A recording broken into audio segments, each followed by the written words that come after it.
বন্ধুরা কেমন আছে? আশা করি সবাই ভালো আছে, আমরাও ভালো আছি। তো এই দেখো আজকে হচ্ছে শনিবার, তো যাচ্ছিলাম মন্দিরে একটু প্রসাদ দিতে। তো সোনা পাপান আর মাম্মামও আমার সাথে যাচ্ছে। দেখো নেচে নেচে চলেছে আমার সোনা পাপান আর মাম্মাম।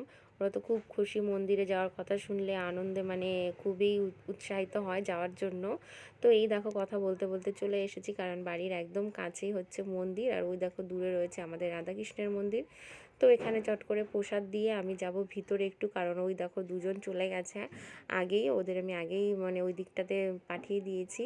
তো বড় ঠাকুরের ওখানে চট করে প্রসাদটা দিয়ে চলে গেলাম ভিতরে। সোনা পাপান আর মামামকে আগেই পাঠিয়ে দিয়েছিলাম, আর এখানে আসলে ওরা আবার রাধাকৃষ্ণের মন্দিরে যাবে না, তা কখনো হয়? তো দেখো দুজন আগে আগেই চলে গেছে। আর এখানে দেখো মন্দিরের কাজ চলছে, পুরো কাজটা কমপ্লিট হয়ে গেলে আরও সুন্দর লাগবে। আর এদিকে সোনা মাম্মাম দেখো নাচ করছে কত সুন্দর, মানে খুবই খুশি, খুব খুশি।